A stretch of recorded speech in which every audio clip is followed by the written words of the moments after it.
Please all be seated. Good evening, my dear friends.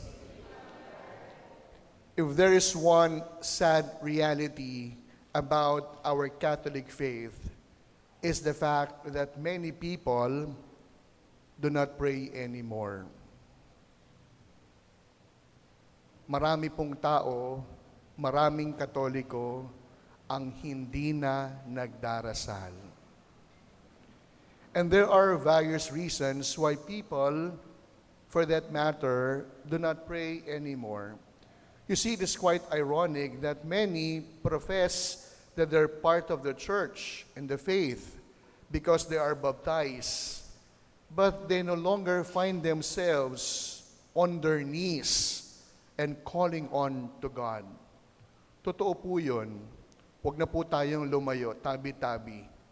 Dito sa atin sa Peña, kinakailangan pang magkaroon tayo ng ayuda para ang mga tao magsimba. Ouch. Ang tsaket. Madami tayo ngayon kahit umuulan, ha? Bakit? May ayuda. At yun po yung malungkot na katotohanan. Siguro kung walang ayuda ngayon dahil masama yung panahon, hindi tayo ganito kadami. Sabi nung iba. And what could be the common reasons why many people or Catholics do not pray anymore? Survey says, the first in the list, they are busy. Because of their many concerns and demands from work, they don't have more time in praying. And since they have little time, prayer is the first one being sacrificed. Pansinin ninyo, pag yung tao daw po maraming kabisihan o pinagkakaabalahan, yung buhay panalangin ang siyang unang nawawala. Kahit pa yung pagsisimba ng araw ng linggo, sasabihin ng iba, ito na lang yung pahinga ko sa isang linggong pagkatrabaho, kaya sa halip na isimba, itutulog at ipapahinga na lang. Second reason, survey says that people no longer praying is that they find prayer boring. Many people would say, alam na naman ng Diyos yung panalangin ko. Hindi lang isang beses, kundi maraming pagkakataon na kapag sinabihan ko yung mga taong magdasal, sasabihin nila, ipagdasal mo na lang ako, Father. May mga pilosopo sasabihin, kung talagang magaling ang Diyos, alam niya na yung ipagdadasal ko. And since they're pushing for that reality that God knows everything, for them, there is no need to pray anymore. And lastly, some people have stopped praying. Why? Nagtampo sa Diyos. Some people even stopped going to Mass and to the church. Nagtampo sa Diyos. Ano pong ibig ko pong sabihin? Ito yung mga taong ibinuhos ang lahat. Panahon, lakas, pati yung pag-asa sa pananalangin. Pero kahit magsimba ng maraming beses at nagdasal ng napakatagal, hindi pa rin nakamit yung sagot sa tanging hinihiling. And since they have lost confidence, not only in prayer, they have also lost confidence to God as well. Ito po yung mga malungkot na katotohanan ng ating buhay pananampalataya. Ang mga tao, bagamat Katoliko, hindi na nagdarasal, hindi na nagsisimba. Ngayong ikalabing pitong linggo sa karaniwang panahon, isang bagay po yung itinuturo sa atin ng mga alagad. That is why at the beginning of the celebration, I have said, if there is one petition or prayer that we ask of God as we celebrate this Mass, is the same request that as apostles in the gospel have requested Jesus. Ano po iyon? Panginoon, turuan mo naman kaming magdasal. teach us how to pray. And so as we reflect on this request of the disciples, what do we have to do? Anong kinakailangan natin gawin upang tayo ay tunay na makapanalangin? Una, kinakailangan natin maunawaan na ang panalangin ay hindi lamang tungkol sa maraming salitang ginagamit natin. Why? Because prayer is not only about words. Prayer is not only about novenas, even rosaries, or babbling many words. But first, we have to understand that prayer is entering into a relationship. Sa panalangin, tayo ay nakikiisa sa isang ugnayan. Bakit po ugnayan? Ugnayan sapagkat una, ibig ng Diyos na tawagin natin siya bilang Ama.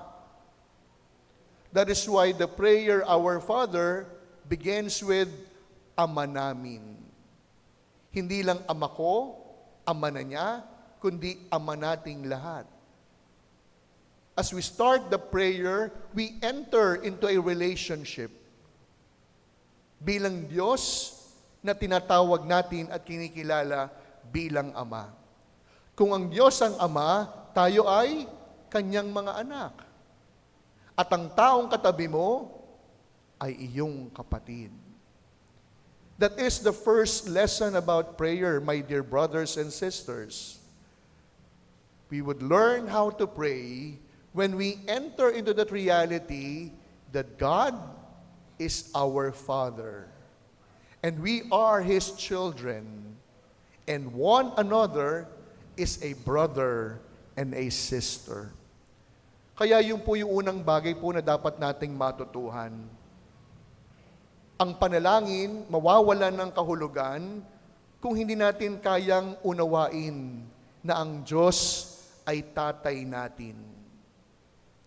Maaring para sa ilan ang Diyos kaibigan, para sa ilan ang Diyos tagapagligtas, ang Diyos tagapaglikha.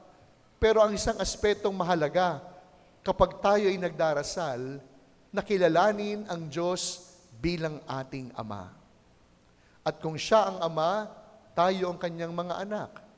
At ang bawat isa ay ating kapatid. Pangalawa, since prayer is about entering into relationship, we are invited in a disposition of trust.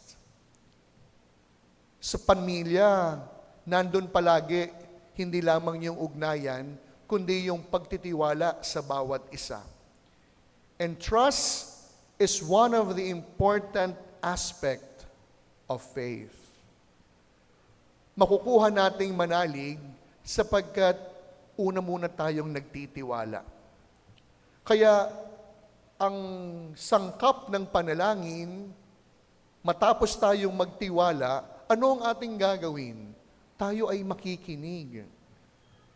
Maraming pagkakataon, ang panalangin para sa ilan, siya lamang yung salita ng salita. Siya lamang yung may sinasabi. Siya lamang yung may binibigkas. Pero kapatid, ang panalangin ay pakikinig din. Na kung saan uupo ka, sa katahimikan ng iyong puso at kalooban, pakikinggan ang bawat sigaw ng Diyos na mapapakinggan lamang sa katahimikan. It is only in silence that God will speak. Kaya nga hindi ko alam kung napapansin ninyo, sa bawat pagdiriwang ng misa, sasabihin ko, iyuko natin ang ating mga ulo at tayo ay taimtim na manalangin.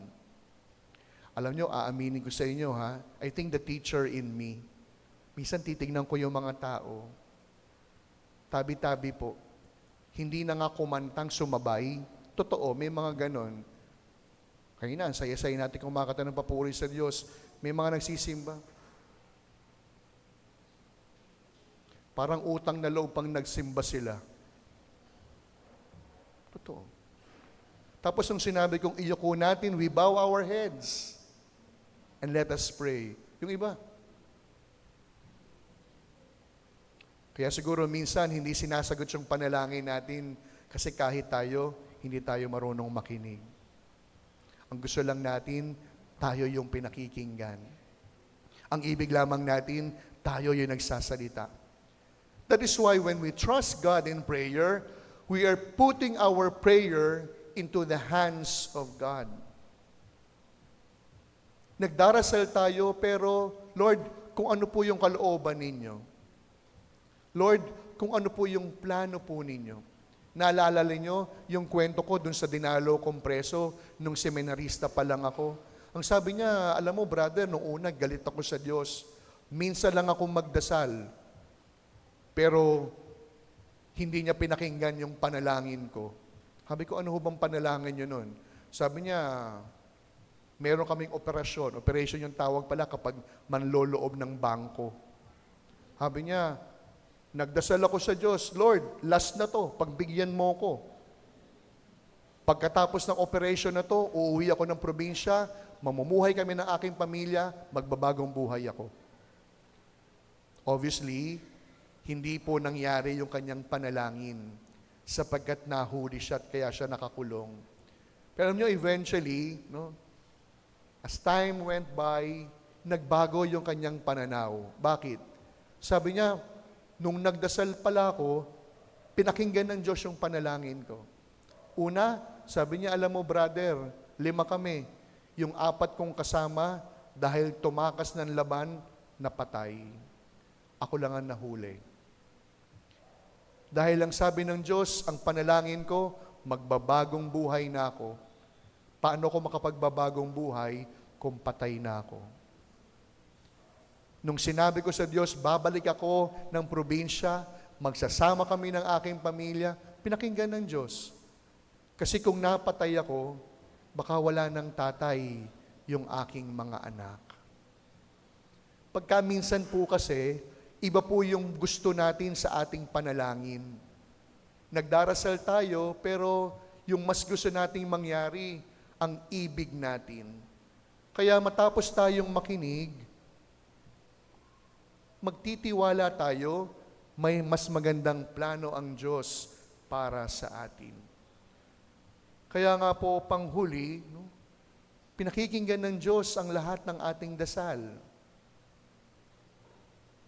Kapag yung panalangin ay hindi pa tama, sasabihin sa atin ng Diyos, slow. Pag yung panalangin hindi tama para sa atin, sasabihin ng Diyos, grow. Pag yung panalangin ay tama sa oras at tama sa atin, ang sagot ng Diyos, go. Kaya sa pagpapatuloy po ng ating pagdiriwang, yung po yung isang panalangin ating hilingin. Panginoon, turuan mo akong magdasal.